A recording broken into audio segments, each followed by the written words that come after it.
ओम शांति। आत्मिक स्थिति में टिककर बाबा की याद में सुनते हैं 11-8-21 की मुरली में 4 सब्जेक्ट रूपी मक्खन। टाइटल है मीठे बच्चे, बाप मीठे से मीठी सैकरीन है, इसलिए और सब बातें छोड़ उस बाप को याद करो तो मीठी सैकरीन बन जाएंगे। गीत की लाइन है, तुम ही हो माता पिता, तुम ही हो डैश डैश। ज्ञान के सब्जेक्ट पर बाबा कहे, मीठे मीठे रूहानी बच्चों को बाप बहुत ही प्यार से समझा रहे हैं। यहाँ निराकार बाप तुम बच्चों से मिलते हैं, तुम्हें स्वयं को घड़ी घड़ी आत्मा निश्चय करना है। मूल आधार है आत्मा हूँ मैं आत्मा बाप से वर्षा ले रही हूँ। सारे कल्प में ये पुरुषोत्तम संगम युग का सुहावना समय है जिसमें सब मनुष्य मात्र उत्तम बनते हैं। बाप ही रूहानी बच्चों से बात करते हैं कि हे लाडले मीठे सिकीले दे बच्चों, बहुत समय पाठ बजाते बजाते अब फिर आकर मिले हो, इसलिए अपना वर्षा लेने। आत्मा में अविनाशी पार्ट भरा हुआ है जो वह शरीर बदल बदल कर बजाती है। प्योर से इम्प्योर बनती है, पवित्र से अपवित्र बनती है। सतयुग में है पावन, यह पति दुनिया। इस समय कोई भी आत्मा आए तो पतित दुनिया में उनकी वैल्यू क्या होगी? वास्तव में वैल्यू तो उनकी है, कीमत तो उनकी है जो पहले पहले नई दुनिया में आते हैं, सतयुग में आते हैं। नई दुनिया में देवताएं थे, वहाँ दुख का नाम नहीं था। यहाँ तो अतः दुख है। बाप आकर दुख की पुरानी दुनिया से लिबरेट करते हैं, मुक्त करते हैं। शिव भगवान वाच, विनाश काले विपरीत बुद्धि विनश्यन्ति, और विनाश काले परमपिता परमात्मा के साथ प्रीत बुद्धि विजंती।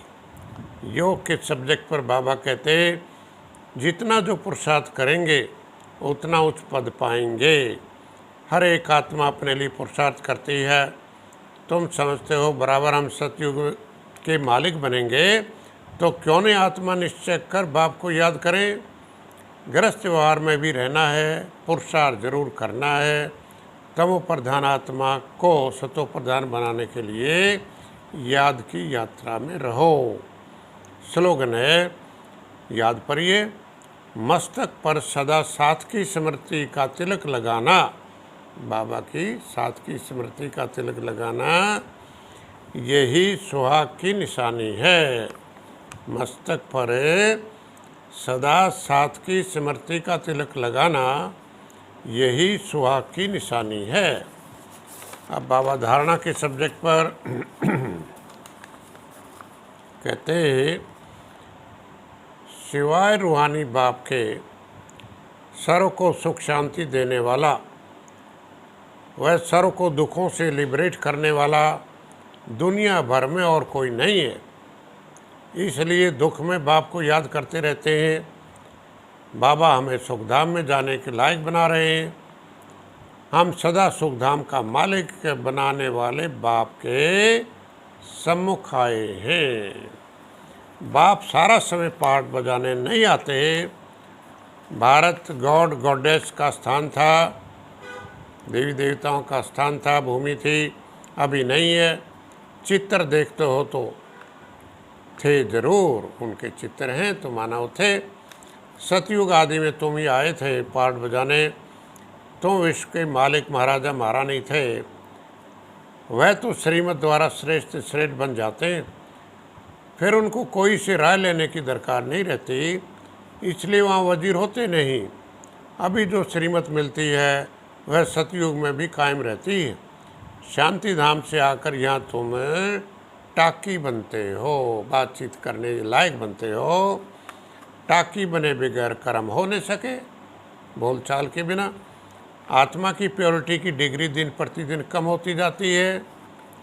पतित अक्सर द्वापर के बाद काम में लाते हैं, उससे पहले तो पावन आत्माएं होती हैं, पावन प्रवृत्ति मार्ग है।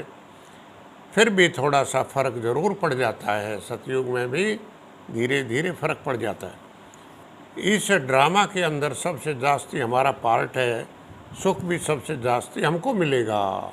वरदान, हर एक की राय को रिगार्ड दे, सम्मान दे।